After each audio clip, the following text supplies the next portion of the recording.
Hey, in this training, what I want to do is address something that a lot of new marketers struggle with.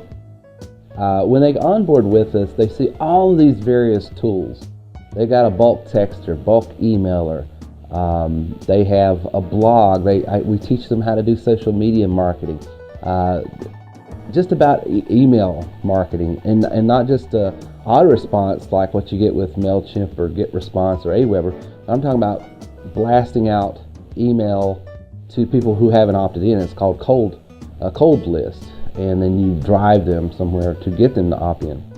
But the number one challenge that most new marketers are going to face is, okay, I've got this product, how do I sell it?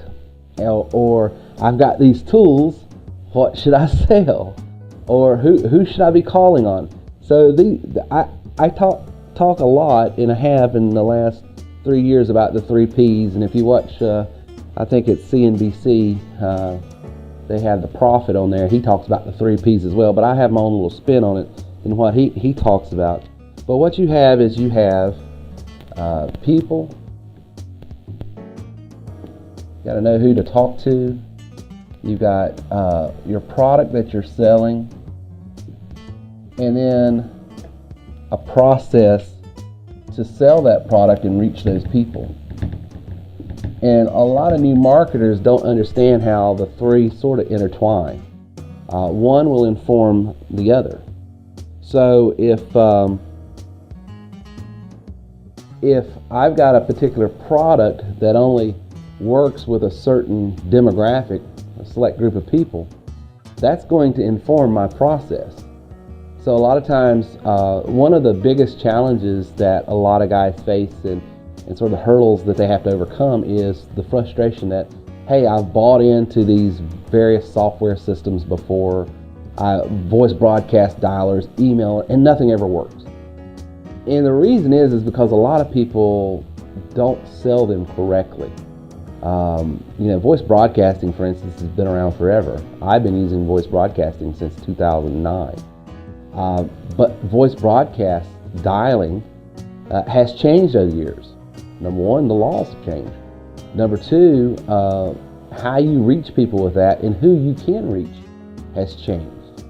And so if you try to use just that one particular tool to market to everyone, you're going to fail.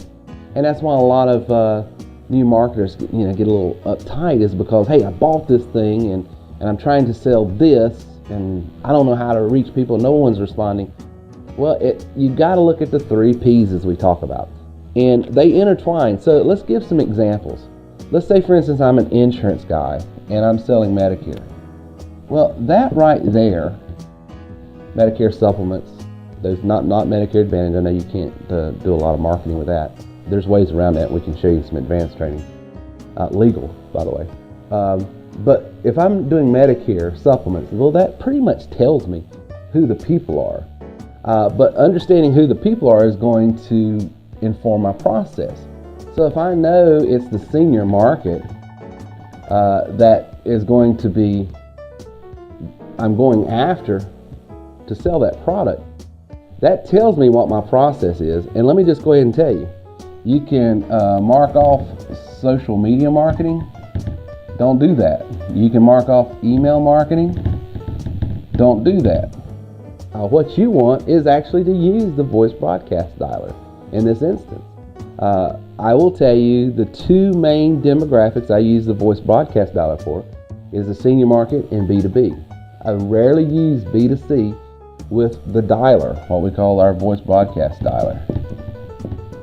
I'm not going to use that except with just, a certain demographic. But understanding who the people are and the product, that's then going to tell me, see, the dialer is just one part of it. The dialer is the engagement tool. And then the second thing you've got to go is to what we call your gatekeeper. Now, a lot of times we're teaching you a process to take traffic, engage it with some tool, in this instance we're saying the dialer, and then drive that traffic somewhere. Most of the time we're telling you drive it to a landing page. In this instance, I'm going to tell you to drive it to, your gatekeeper in this instance should be a live answer. Okay? So my process, my engagement tool is my dialer, and the way I'm directing my script, my call to action is always going to be go to the gatekeeper. And then 3, then I'm going to come up with what we call a sales narrative to walk them through a process. Here's the other thing that to get good at using any of these tools, your sales narrative has got to be congruent with the product and the market. That's a lot of fancy talk for this. You don't come out of the chute hot. Think of this as dating. You don't go right up to a stranger in a club or nightclub, church or wherever and say, hey, let's go out tonight, and you come on too heavy. You're going to reject people, and that's what salespeople do. They take one of these engagement tools and they go right in hot and heavy to the market trying to sell them, I want that date, I want that dance. You can't do that. You have to offer them, hey, can I buy you a drink? Hey, it looks like this or that. And you're offering them some, you're answering the adage, with them, what's in it for me with your sales narrative. That's the first thing. So your sales narrative is then broken up in 3 different categories as well. We answer what's in it for me, we show value, and then we give a call to action. Okay?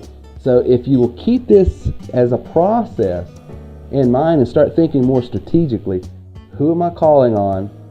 What's the product? Then I can understand my process. Okay? If you can reverse engineer this as well.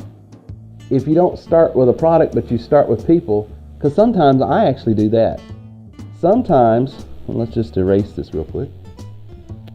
Sometimes I go after the people and I say, what would this group of people find value in?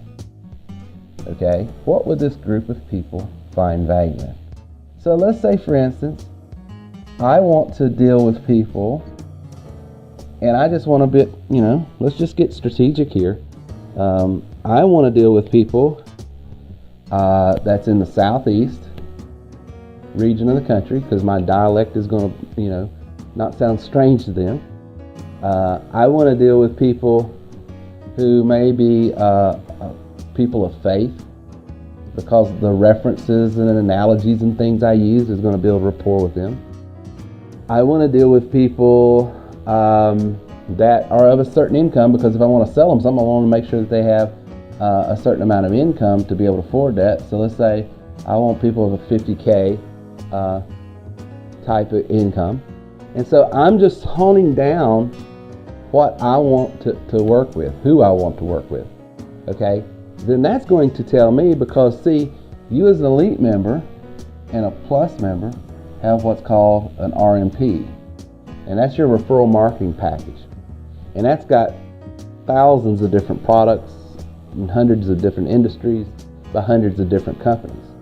So if I know, for instance, this is what I'm doing, I'm dealing with people in the southeast of the United States that are people of faith, that are 50K or above, I'm thinking to myself, what could I offer them of value that I could then attract?